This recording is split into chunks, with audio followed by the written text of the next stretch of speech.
When you're making a big journey in the wilderness, particularly in a boat like this, you have to go light with limited supplies and resources. Because of that, self-reliance and the skills of bushcraft go hand in hand with canoeing.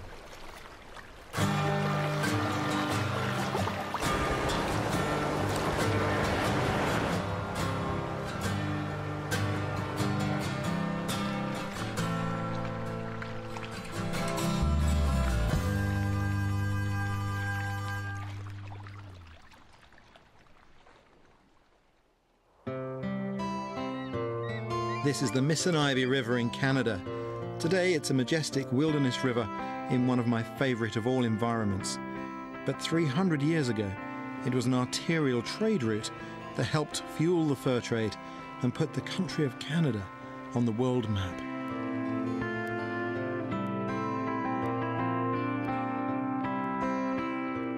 Canada is a land of water.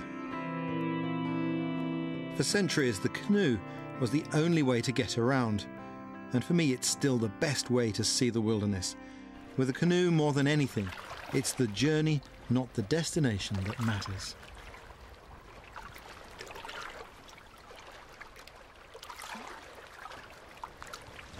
I just think it's fantastic to come out into a place as wild as this.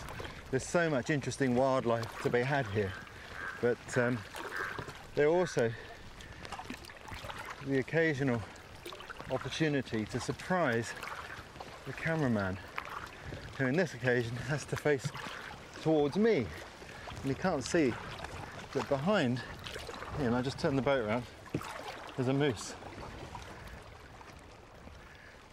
Fantastic.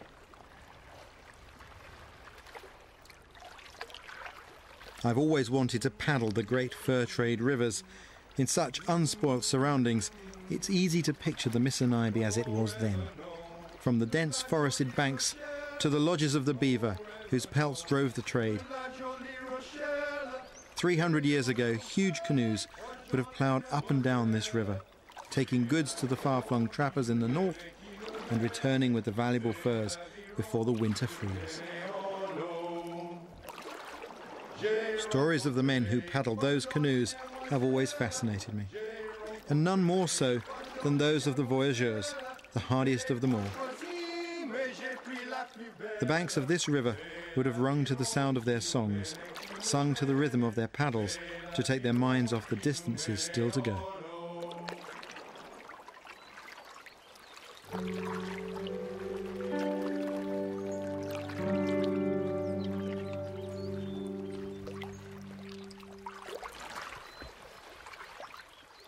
In the spirit of the voyageurs, I was paddling an old-style traditional canoe, a cedar and canvas prospector.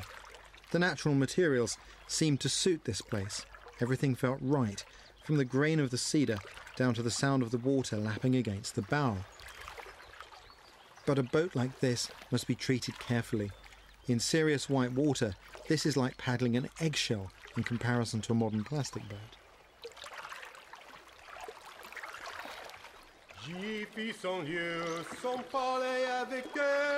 On a good day's paddling, I expect to cover many miles. But the fur traders would always start their journeys with a short day. They would make camp only a few miles into their journey. That way they would have the opportunity to use most of the kit they'd be taking with them. If anything was missing, it wouldn't be too far to go back and get it. It was known as the Hudson's Bay Start. It's a practice I employ too, but before I looked for a campsite, I had a small rapid to negotiate. The river's picking up speed here. I love that. It's the rapids that provide the excitement on a journey like this, but this wasn't whitewater rafting. These canoes are open, and you need to treat even minor rapids with respect.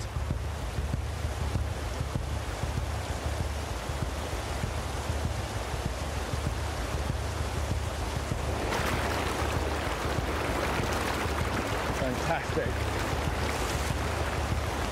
There's no stopping halfway down, whatever happens.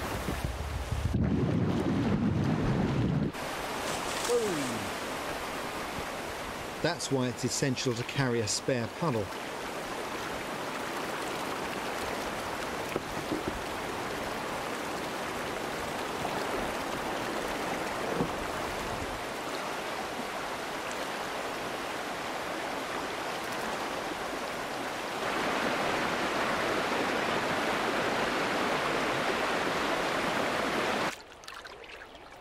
With the rapids safely negotiated, it was time to look for a campsite.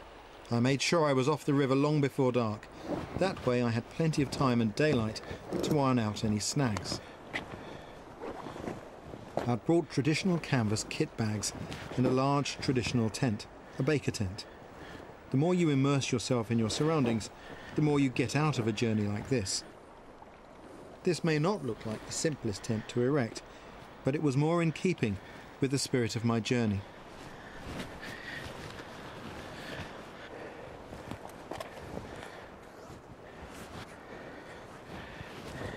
This is where the tent really scores. It doubles as your tarp. Fantastic piece of kit, giving you not only a sleeping space, but a living space if the weather's bad. The voyageurs wouldn't have had such luxuries. Space and weight were at a premium, reserved solely for cargo, so they would often improvise a shelter each night by propping their huge canoes on the side, then lighting a fire to keep warm and drive the insects away. Firelighting's always important in the wilderness, but perhaps nowhere more so than when you're canoeing. The water here is cold. You can capsize, your equipment can be swept away. You could find yourself here stranded on the verge of hypothermia. It's very important that on your person, on your body, you carry the means to make fire. And in this environment, that means a knife and a device for creating sparks, because that's the most reliable when it's wet. Doesn't matter if I soak this, it will still give me fire. And here, this part of the river, there's plenty of birch. We can use the birch bark to start our fire. We just shave up some fine shavings from the bark. The underlayers will be dry. And we strike a spark down into there, which catches fire. Plenty of birch bark to get the fire going.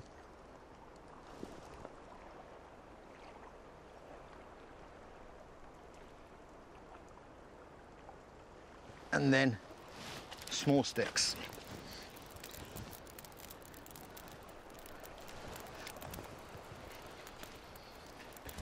While the fire is lighting up, your knife goes back where it belongs and your fire lighting equipment goes back securely fastened to your person so that you don't put it down and lose it.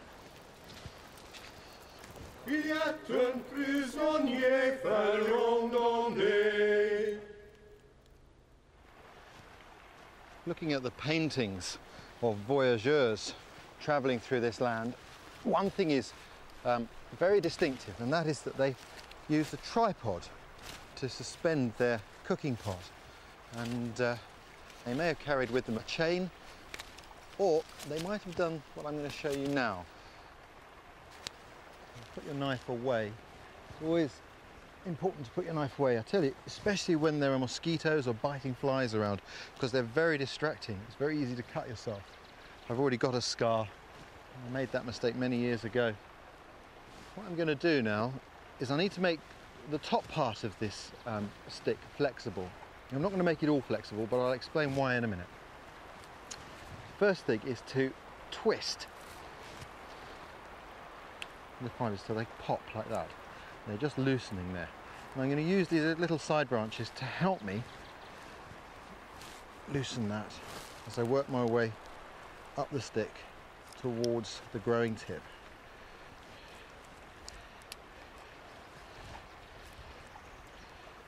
Once I get up here, I'm going to make like a crank and work back, softening the fibres as I go, like this, and making it into what's called a withy.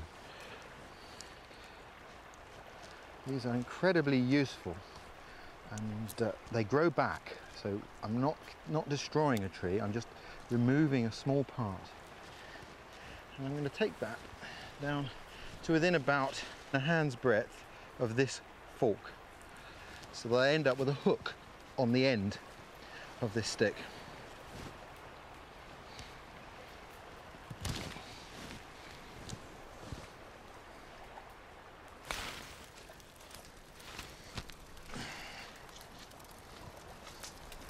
These are the sticks that are going to form the tripod. And using the top of these withy that I've softened, I'm going to form a clove hitch.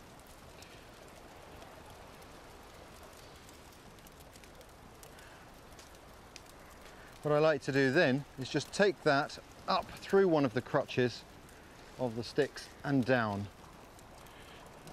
Just makes it a little bit more secure, stops it slipping. And there's our tripod ready to hold the pot over the fire. If we want to adjust the height, we adjust the spread of the legs.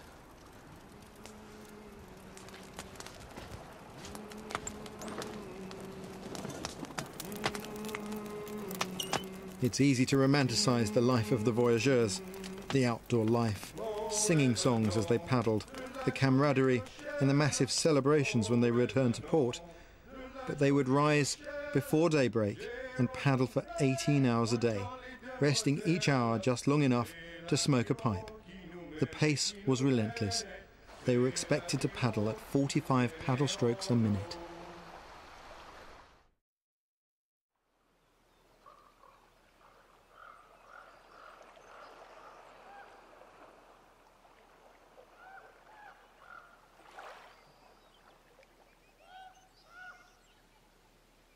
Je raconterai, ô jolie demoiselle, j'ai point choisi, j'ai pris la plus belle.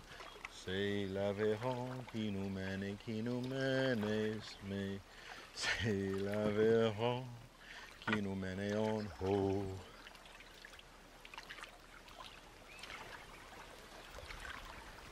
Beautiful, beautiful day. I think the canoe is the most magical way to see the wilds, to get close to wildlife. You really are communing with nature when you travel in a canoe.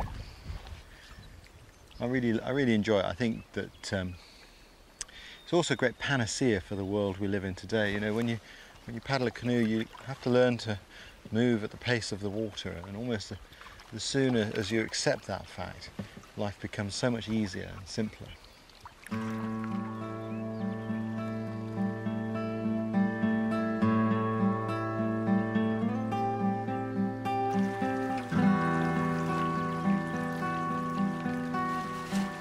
Once you're on a river like this, you could really sense the forest spreading out for miles around. The river is the artery that links it all together, one immense natural entity.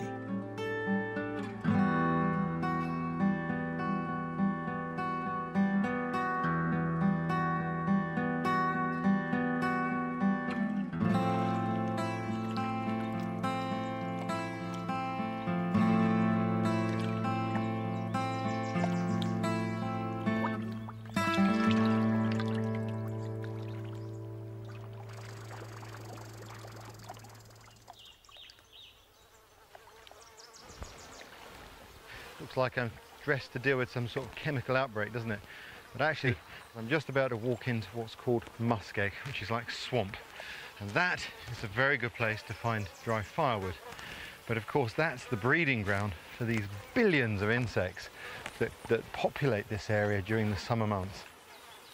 Black flies and mosquitoes plague every warm-blooded creature around here. In the 1950s, the Canadian government carried out tests and discovered that an exposed forearm could be bitten 280 times in just 1 minute.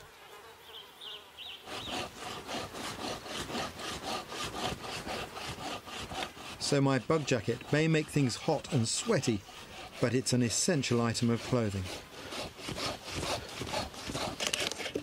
It's said firewood makes you warm 3 times. First, collecting it. Secondly, shifting it. And third, when you burn it. I'm going to make a bannock, which is an unleavened bread, which is very much the fare of canoe trips. And there are many ways of going about these. I have a very simple recipe, which is 2 parts of flour to 1 part milk powder. But I'm going to add in another ingredient today because I'm making a cake-like bannock. I'm going to add some powdered egg. Unleavened breads like this, breads that don't involve yeast, are very much the fare of the Canadian backwoods. The voyageurs used to make something similar they called galette, and there are descriptions of that containing everything from the dirt from the cook's hands to dead flies. If I was to make one of those today, I'm sure there'd be a few dead mosquitoes in there. But the key ingredient to all of these really is baking powder, and here in Canada they have this wonderful ingredient, the magic baking powder. And that's all the basic ingredients. Oh, there is a dead mosquito in there too. I think it's only fair enough I get a chance to bite them back.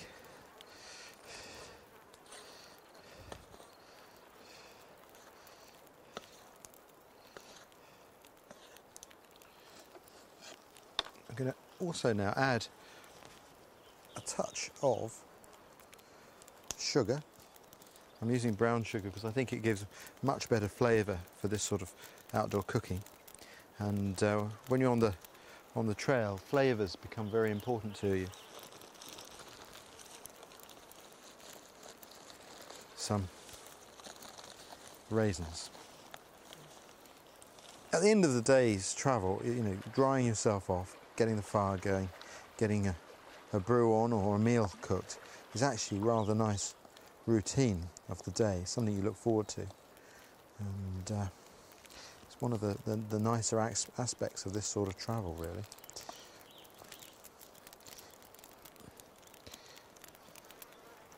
You don't need this sort of bread because if you do, you punch the gas out of it, so it's quite different to making a yeasted bread.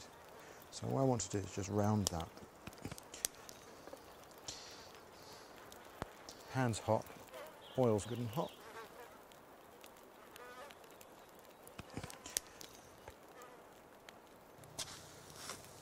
Push it down to spread it within this pan.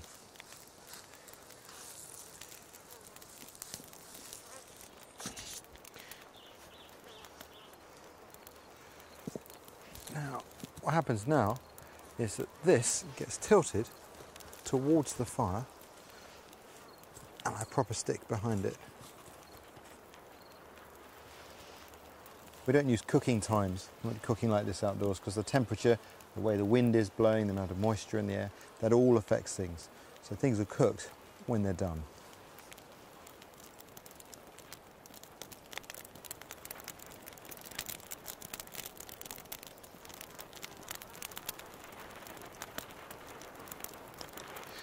And I've got one last ingredient, and this is a real treat, rum. Just a little tot of rum just on top of there, drizzled, as they say, on top. If you could only smell this. There it is, bannock. It's unlucky to cut bannock, so you always break bannock. There, look at that. Oh.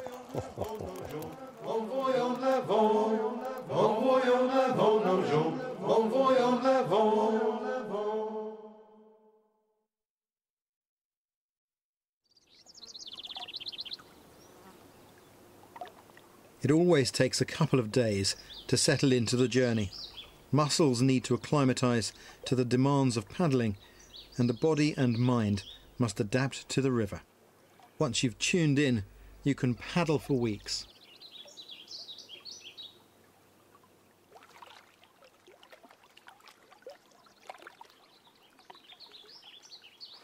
Although I'm perfectly happy with my own company, it's always good to share an experience like this. For the next few days, I'll be joined by an expert canoeist and good friend, Ray Goodwin. Ray has paddled his way along many of the great rivers of the world, and with his experience on the water, it'd be good to have him along. Besides, he'd be able to appreciate my singing.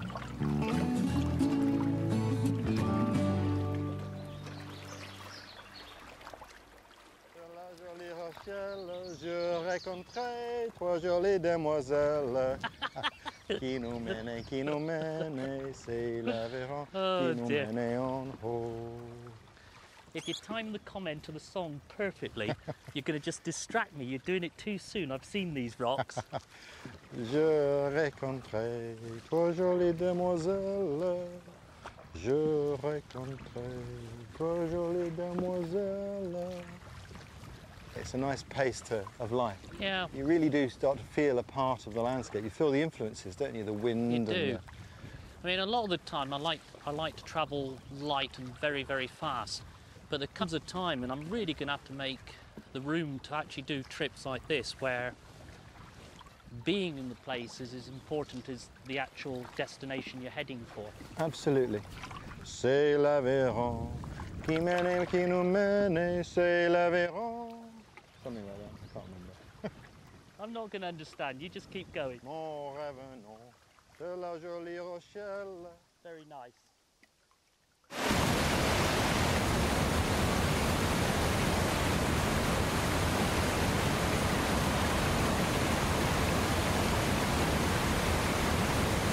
Nice if that rock wasn't there, Yeah. because we could go right and come left. But that's in exactly the wrong place, isn't it? But we need to have a look. The only clear way to assess a rapid is to leave the canoes and take a look from the shore. Ray and I could then decide on the best route through and check for any hidden dangers. That way, there's my marker. But this, When you're hundreds of miles from civilization, the last thing you need is a broken canoe. Where Ray's boat may bounce over the rocks, one mistake here and this rapid can turn mine to matchwood. This rock that's underwater, the wave clip left end of it in that flatter water and then run the diagonal through the deep. okay.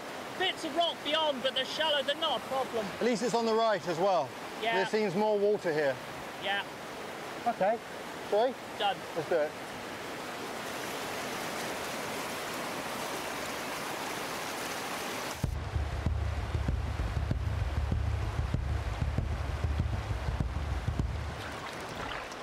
It was great to see Ray in his element.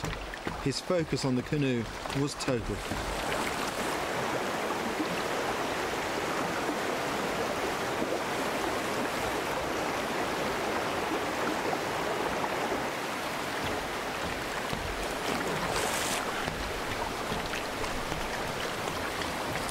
That was nice.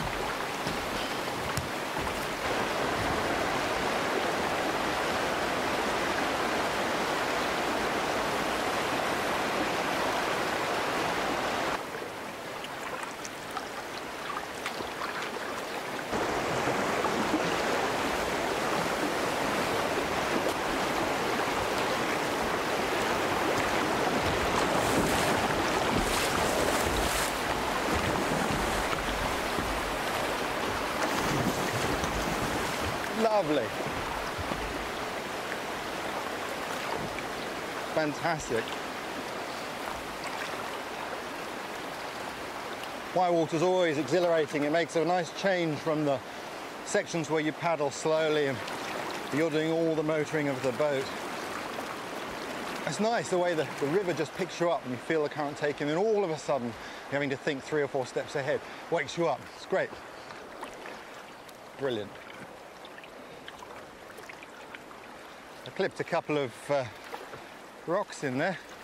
A little bit of damage to the paddle. Have to repair that later. That was fun. That was good.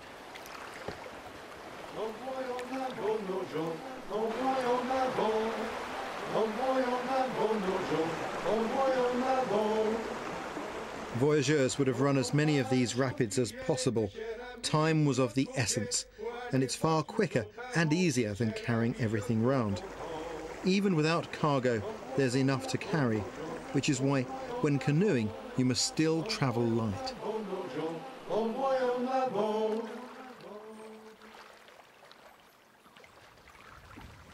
Ah, no song. I think it's your turn to sing. No. Go on, no, give us no, a no. song. Most of those that know me wouldn't even dream of hearing me sing. Probably just as well. Very much so. The thing about this section that I like is we keep getting little rapids and little riffles to push us along. Too much of the flat stuff and you have to start working. I don't mind though, because while I enjoy the white water stuff, that's not what the canoe means to me. I think of the canoe as a vehicle, as a means to get me here, to see the other things, really. These riverbanks here, we have all these plants. Yeah. This is a habitat that's virtually missing in Britain.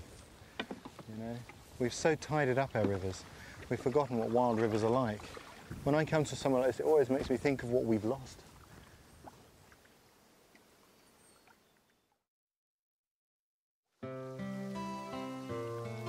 The next day we lost the film crew. The amount of equipment they bring requires a small flotilla of canoes, and they were starting to hinder our progress. There they go.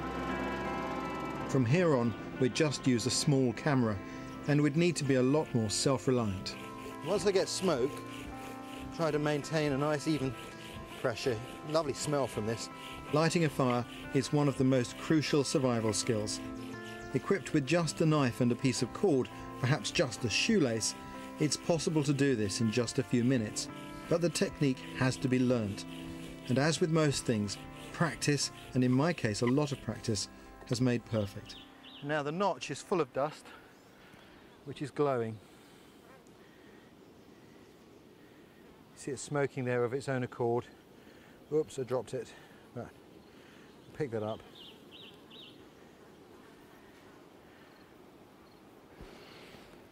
And add him to the tinder that we've prepared, like so.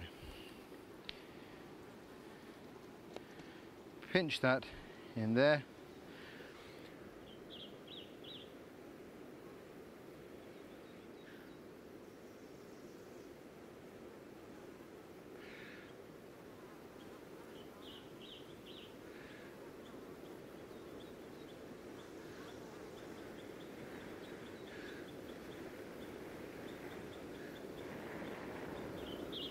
And away we go. Okay, and of course that then we can take to our birch bark, and there's our fire.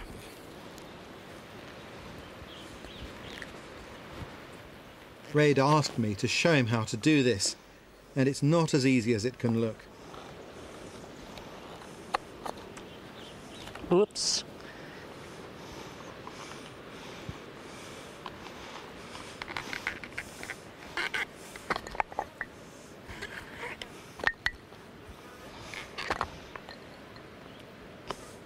Frustration.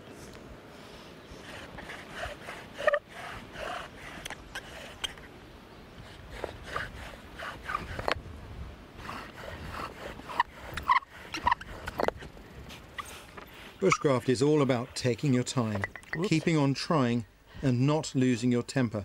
Ray was doing very well at all three. He may have been hot and bothered, but he stuck to his task.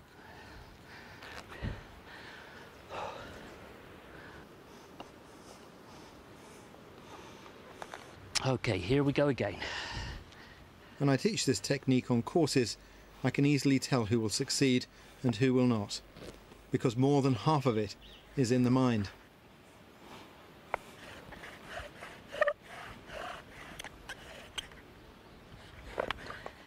Left foot needs to be closer to the drill, not quite that close. No, I'm just trying to get everything balanced. Good, and yeah. Everybody feels this the first time they do it.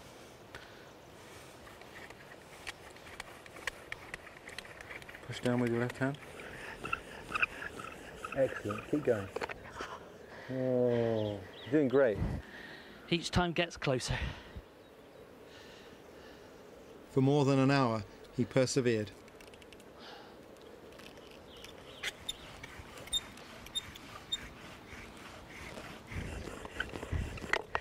I thought it was going there. That was the best yet. And I'm not going to say anything this time, but when you get that going like that, just maintain it.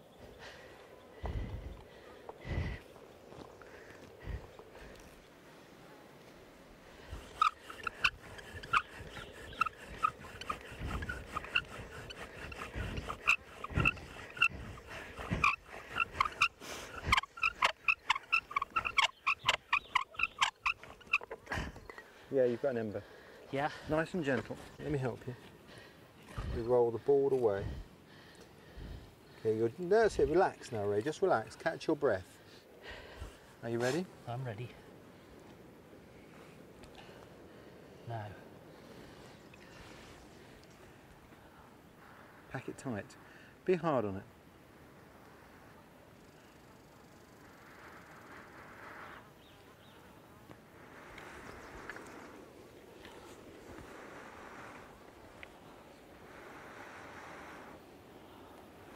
Not so close to your face. That's good. A bit harder.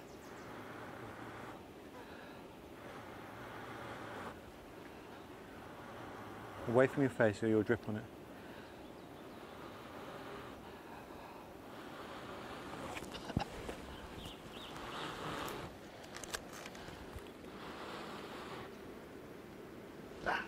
Little puff. I got flames. I got flames.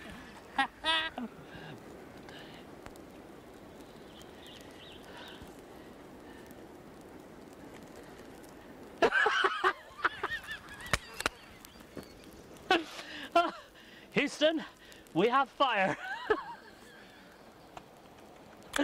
Absolutely fantastic. Mr. Mears.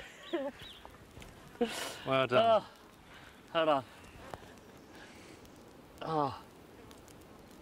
One of the things that I like about bushcraft is that hidden in amongst all of these skills is something else, and that is this business of never giving in. Yeah. And I think that's what these things teach. Then it's not just about lighting a fire on the ground, it's about lighting a fire within.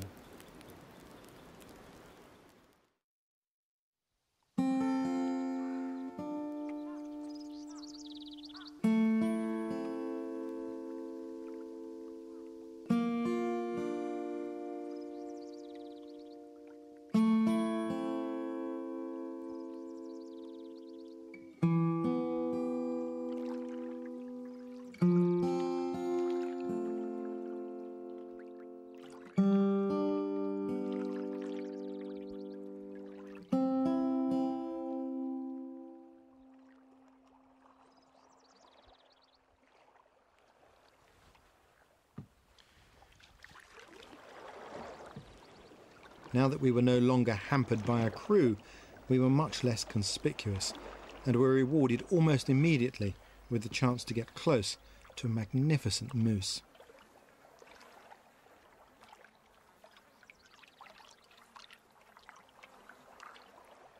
By using a particular paddle stroke called the Indian stroke, we can move absolutely silently.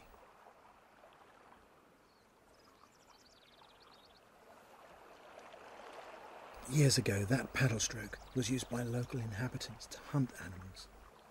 Today, we use it to get close to them and see them.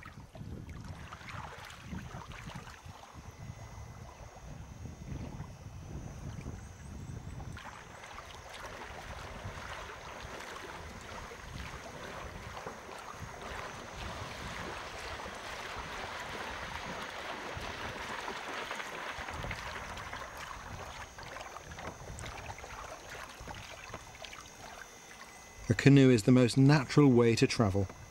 So silent, so serene. No wonder animals accept your presence so readily. Memories like this stay with you forever.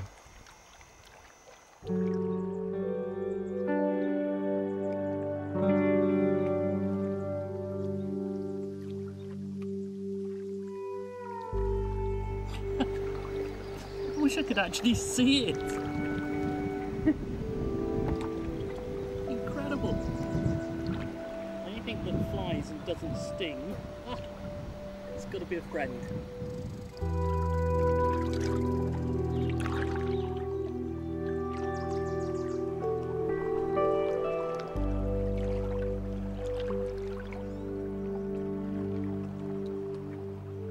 Journeys like this provide the chance to observe and to learn. There was evidence everywhere of one of the most famous inhabitants of Canada, the beaver. These animals can be quite elusive, but the best time to see them is after the sun has set.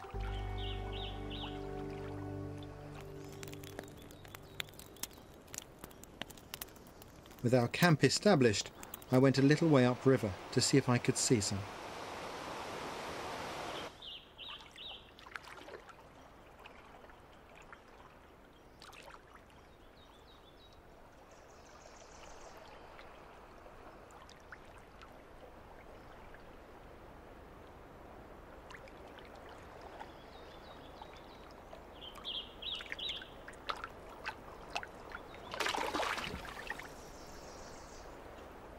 beaver are amazing animals. It's hard to imagine, but there was a time when there were so few beavers on these rivers because of the trapping that the Hudson's Bay Company actually had to employ engineers to build canals and dams to keep their canoes running, because the beavers had been removed who maintained the waterways. The demise of the beaver continued up to the 1930s. It was then that a half-breed Indian known as grey owl set about bringing the plight of this animal to the attention of the world. Grey owl lived out in the wilds, where he was inseparable from the beaver.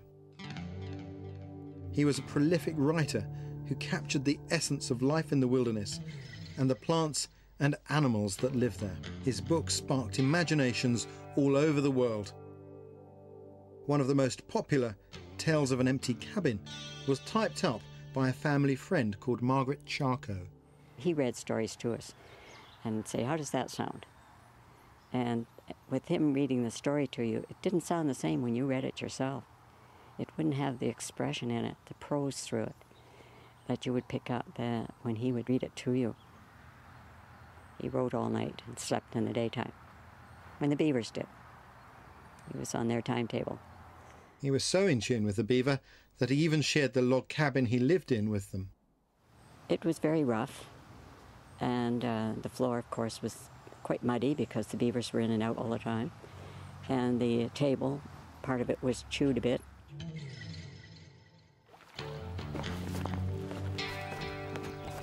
His books brought him lecture tours throughout Britain, where people really bought into the romanticism of this straight-faced, enigmatic Indian and his love for the wild, an image he did nothing to dispel. If it was a photographer or some picture he thought would be made public, then he'd get that set face, stern. But he wasn't like that with us at all, because I had lots of pictures of him with a good smile. But he was keen to play up the Indian stereotype. When he met King George V, it was Grey Owl who dictated the protocol, not the king. He said that the king had to be seated, the royal family had to be seated before he entered. And then he had his grand entry, and no, you can't do that. He said, well, that's what I'm doing, and he did. And then when it was over, he slapped the king on the back and said, I'll be seeing you. But he got away with it. In fact, he was getting away with far worse.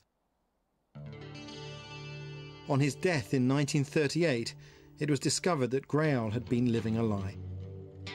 He wasn't an Indian at all, but Archie Bellany from Hastings. You can imagine the uproar. But to me, what matters is how he lived his life and what he did for the wilds. He had a profound impact. Years ahead of his time, he preached the word of conservation, and it fell on a receptive audience. And although he wasn't the Native American, Native Canadian he claimed to be, Canada has never abandoned him. And I think that that's all credit to them. He was a remarkable man. And through his efforts, not only was the beaver conserved, but very much the environment that the beaver themselves maintained.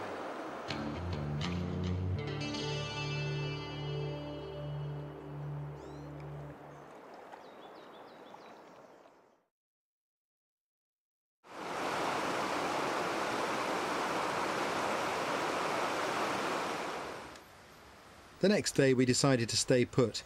It's good to take the opportunity to clean your kit and catch up with admin, running repairs and the like. Oh, that is better. Oh. And it was a perfect opportunity to involve Ray in a bit more bushcraft.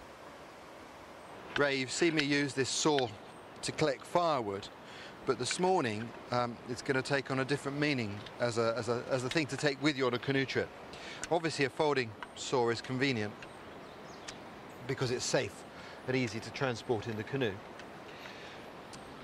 If you look at the stories of the great explorers who opened up Canada, one of the things that you come across frequently are stories firstly of people being turned over in the rapids and losing their equipment, and the other of course is people breaking paddles frequently. I think one of the key skills if you're making a canoe journey is being able to replace a paddle if it gets lost or broken. So the first task is to find the right wood. What I really want is a piece of wood long enough to make a paddle with a straight grain, absolute straight grain, and ideally, rather than go into the forest and look for a tree to take down, what we'll look for is a piece of dead wood hung up somewhere on the side of the river, because there's plenty of wood around like that. And really the secret here is being able to spot the resource that you need for yourself. That's the one that's caught my attention. That looks nice and straight, and there are not too many knots.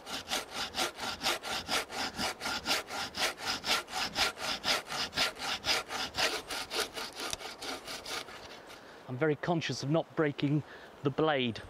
Explaining that to Ray wouldn't be so much fun. A forest like this is full of useful resources, particularly for food and for medicine. Key is learning to spot them. This lichen, for example, here in Canada, they often call this old man's beard. And this contains an acid which can be used as an antifungicidal.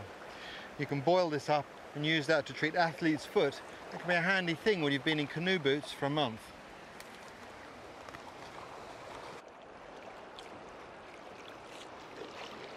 How'd you get on, Ray? Very good question. Have I got a paddle or have I got firewood? Well, I'll give you one answer. You got the right wood. Well, I couldn't get the smell. It was the look of the thing, so I'm pleased with that. Now, I imagined that when you looked at it, you saw this fault line. I thought Yes. that would be good to split on. But if we split there, we end up with this curve in the wood. Okay. What we want is this nice straight section here, this side.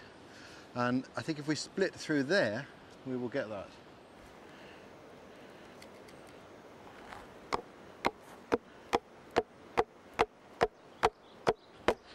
There she goes.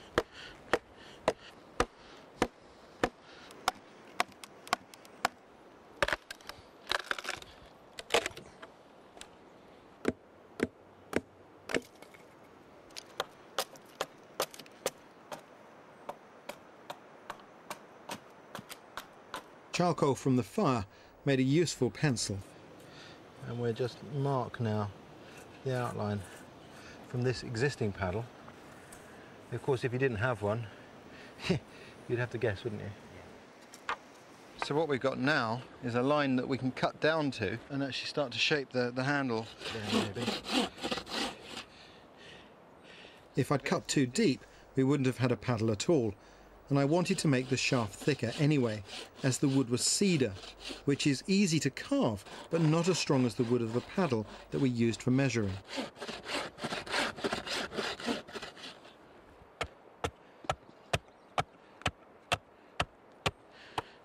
I can't stress enough how much easier tasks like this are with the right equipment, well maintained.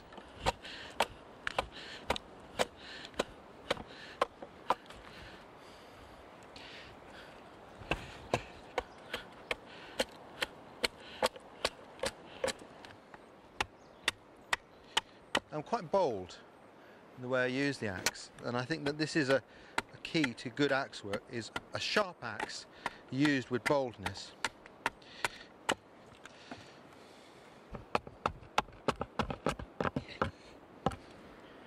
This is how, this is how paddles were made once, in the old days.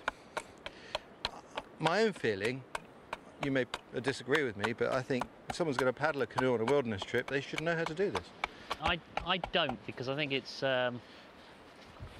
definitely a skill I would like, but at the end of the day, I carry a spare paddle.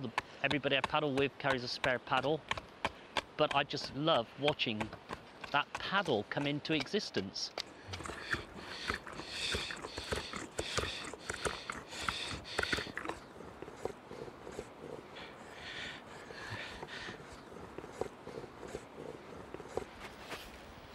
Well, Ray, I think that is about done. I've left it a bit heavy in places because it's cedar, Right. and it doesn't have the strength of the harder woods.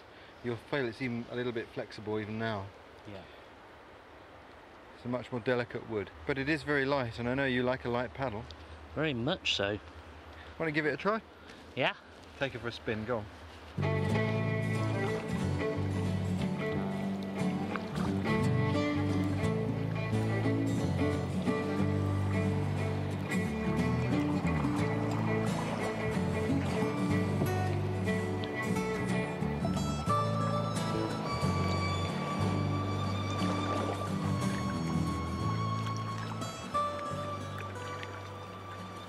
What do you reckon then? What are your first impressions, Ray? It gets the seal of approval. There you go, Ray Goodwin, maestro of the paddle. I like it. This was a log this morning. After his success with firelighting, Ray wanted to give it a go too.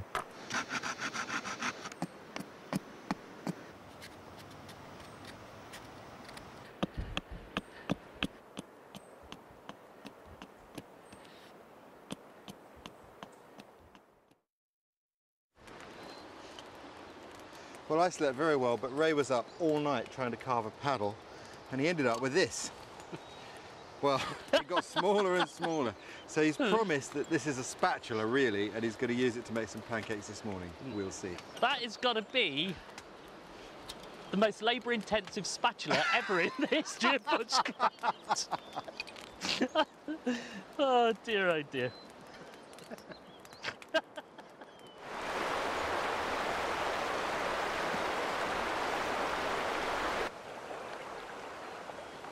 It's a lovely morning, and we've been paddling hard for a few days. It's nice to take some time, relax a little bit. But of course, the voyageurs who came up these rivers, who have a real romance surrounding them, for them life was really hard.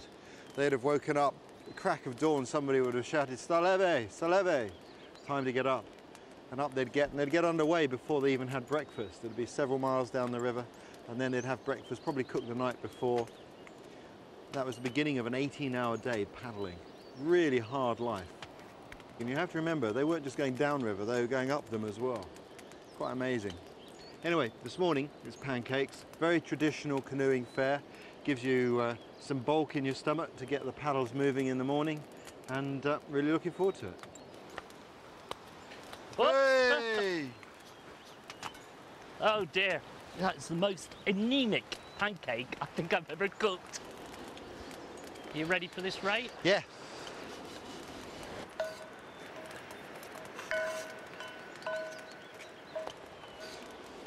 A bit of butter. Now, the test. It's nice and hot.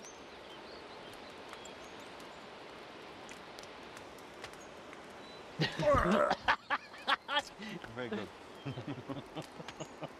Very nice.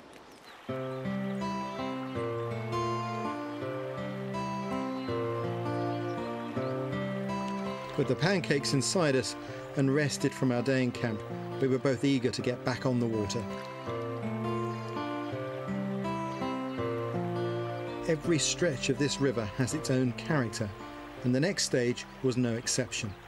We were faced with a sequence of rapids of varying size and force. When you're on a journey like this, there are 3 different ways to deal with rapids. The ones that are most fun are the ones you can run, and in some ways, the bigger the better.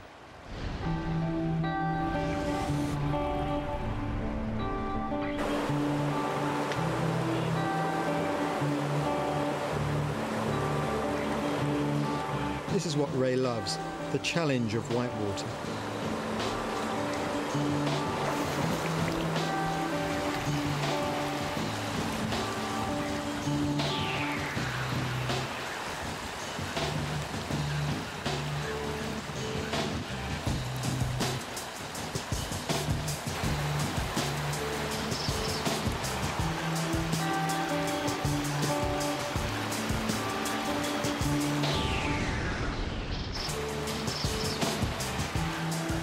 I love it too.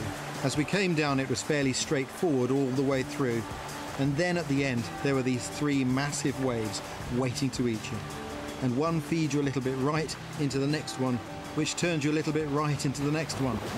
In a rapid like this, nature tests both your nerve and your skill.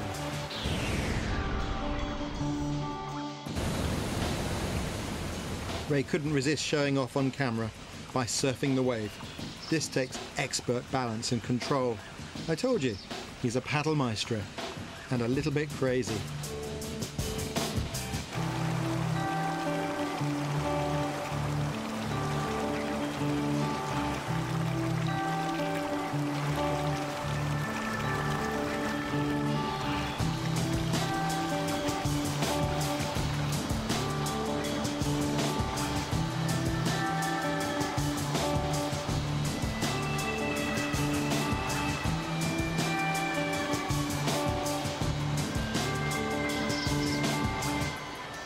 Some rapids just run out of water.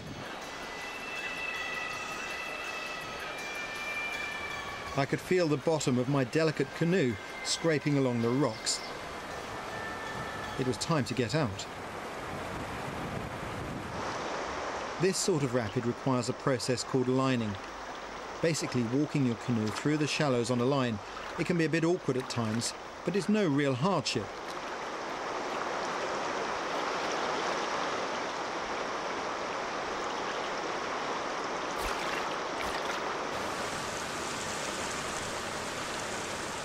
Ray could still paddle down in his modern canoe. Plastic bounces off the rocks a lot better than cedar and canvas. But walking's a small price to pay for paddling such a beautiful canoe.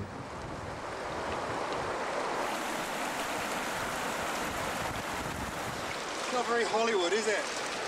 It was Hollywood making this movie. They'd have this boat going through the most outrageous rapids head on into them. We'll come down here, but then we'll probably have 20 of these boats and we break them. The reality on a wilderness journey is this is all there is. And what you have to do is you always have to put the boat first, because that's your means of getting home. You can have too little water, or of course, you can have too much.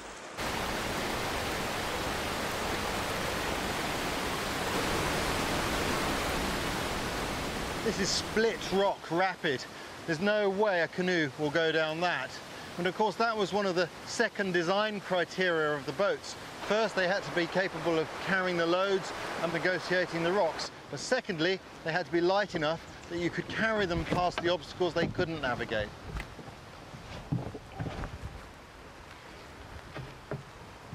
Tying the paddles to the thwarts in this way creates a really useful set of handles when carrying the canoe.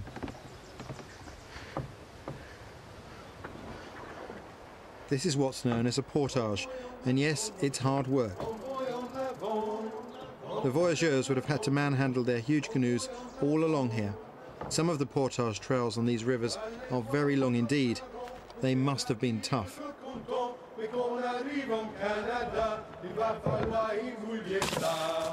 Then once the canoe was in the water, they'd have to return for their load. In addition to their own clothing, each man was expected to carry 6 90-pound packs, 2 packs at a go.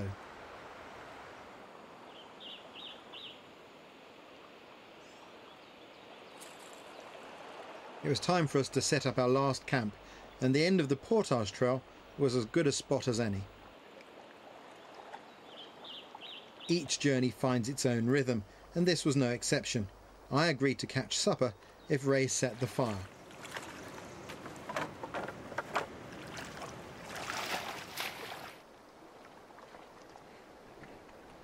A whitefish, fantastic. They're great eating. What a way to round off a wonderful trip. We'd both be taking home great memories. Negotiating just part of this voyageur route had been a fabulous experience.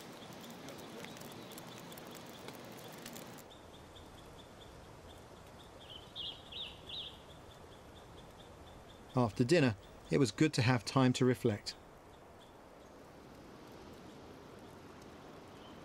It's a bit spooky to be camped alongside a portage trail like this. These trails were established even before the fur trade by the local Indian population moving through the forest, and then of course they became the highways for the voyageurs to portage their pieces, 90-pound packs, past the falls. I sometimes think that if you sat here quietly enough in the evening, you could see the ghosts of the voyageurs pass by. Envoyons de l'avant nos gens, envoyons de l'avant, envoyons de l'avant nos gens, envoyons de l'avant, envoyons de l'avant nos gens, envoyons de l'avant.